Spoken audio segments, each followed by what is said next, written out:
car a little more often. Yay. Okay, so what's happening? So I gave you the updates and the plan video. Beyond that, it has been somewhat interesting. For the first time in many years, I actually had somebody request something that is illegal to request at a massage office. Excuse me. So that got handled slightly, and it gets handled more tomorrow when we contact the booking company so that they know that this illegal request was made. You would think that in this day and age that people would understand the therapeutic benefits of massage, and I think most people do, but there are still those people who want something that you don't get out of a reputable massage place. Massage is a healing art. It is part of alternative health, much like chiropractic or acupuncture or herbal therapies. It is meant for healing. And yes, that other type of work can be understood in that light, but it's not something you get at a massage office or a chiropractor's office or an acupuncturist office. There's other types of places and people you can contact for that. It's been so long since I have heard somebody request something, and even longer that I have seen such a request in writing. So it kind of surprised me. So that happened. The other thing that was on my mind over the last day or two is love languages. Well, more specifically, our kitty cat Julius. There are times I would love to be our cat. Even on a day when Mike and I have to go to work and Julius is left alone for, 8 to 10 hours. The reason being, our kitty cat gets love. Our kitty cat gets love from me. Our kitty cat gets love from Mike. And we give him scratches and belly rubs when he wants them, and he cuddles. He loves to cuddle. He gets, yummy, delicious, organic, healthy cat food, as well as little nibbles from what Mike and I are eating, as long as it is safe for a kitty cat to eat it. Like, a tiny little piece of cheese. Not much, because milk isn't necessarily good for kitty cats, but a little tiny piece of cheese, and he's just like, oh, I like this, mommy. And, we have multiple kitty cat beds in our tiny little 24-foot camper just for our adoring and beautiful Julius. We get, a brand new pillow thing for Mike, which now is another bed for Julius. And we kind of had Julius, or Mike will say he had Julius in mind when he was getting it, because, it's going to turn into it. We have designed things in ways, picked things that are meant to help Julius. We let him sleep in his favorite place, his walk. He gets told how much he is loved. Like, we tell him constantly what a good, sweet, soft, amazing, photogenic, adorable kitty cat he is. We take him for walks out at the park because he's such a good kitty cat, and he is good on a leash. And we sometimes let him outside the camper. We are careful about that because, there's chickens and other animals and pests and things that just, we are very protective of Julius. And we take pictures and post them, and he gets love from other people, and we tell him he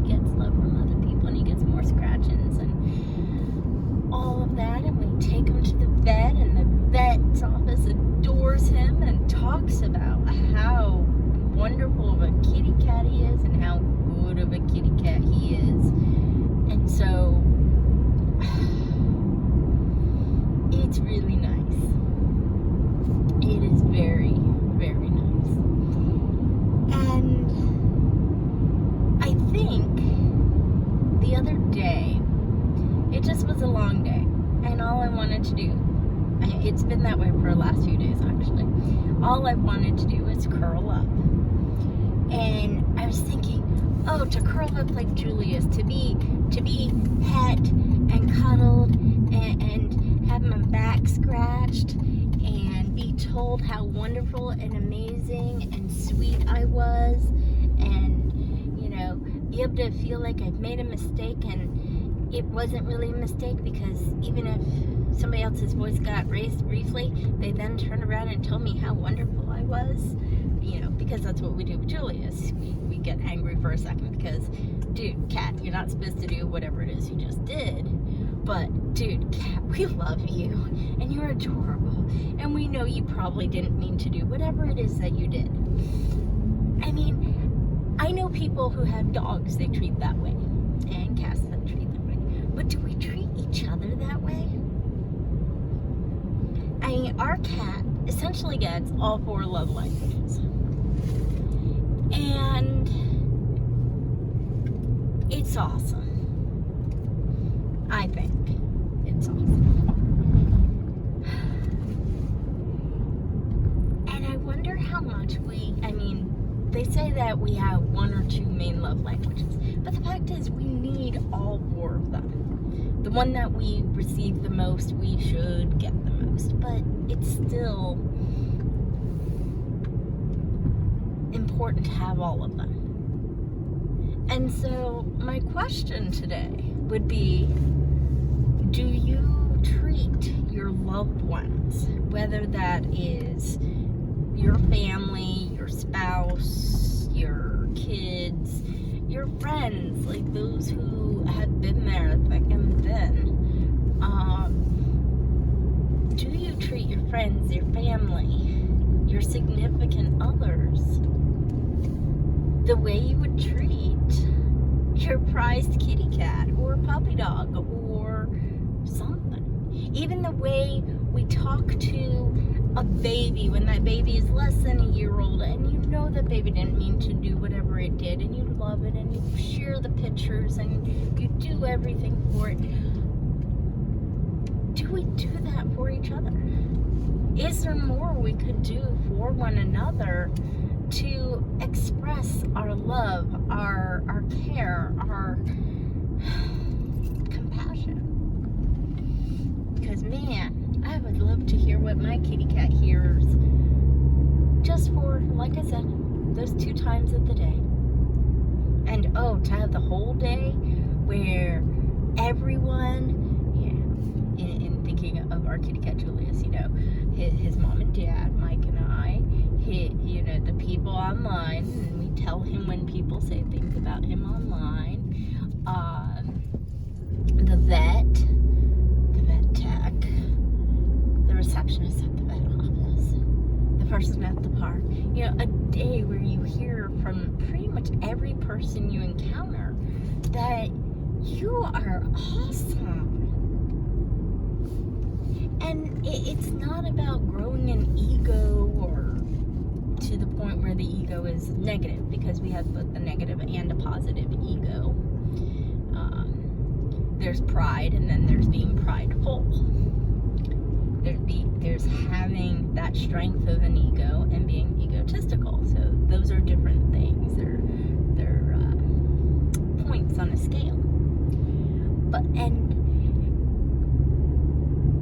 I don't think hearing those things all day for a day or 2 would, for most people, be problematic. I think it's something that we need, whether we're hearing it, feeling it, seeing it, any of those love languages. So that has been the other core thought from the last couple days. Oh, birdie. Beyond that, I'm getting excited about figuring out my time schedule with working on things of Dr. Miller's and seeing what can come next. I know I just started a job and I'm looking at what can come next. I just started a second class and I'm looking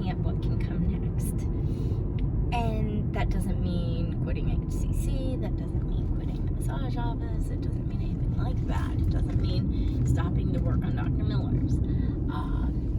I mentioned in the planning this idea of an East Tennessee Healers Network. And, you know, figuring out timing for anything that comes next is, of course, a important factor in all this. But creating that network, I think, would be beneficial, and not just to me, but for others. And then as I'm looking and thinking about that, I think about enjoying doing the numerology readings and doing the sacred world readings and my old guided meditation activities too. So, just more food for thought. Well, that's about all I have to say this morning. So here, when I come to a stop at the stoplight, I believe I'm going to go ahead and turn off this video as Mike drives next to me. There he is. There's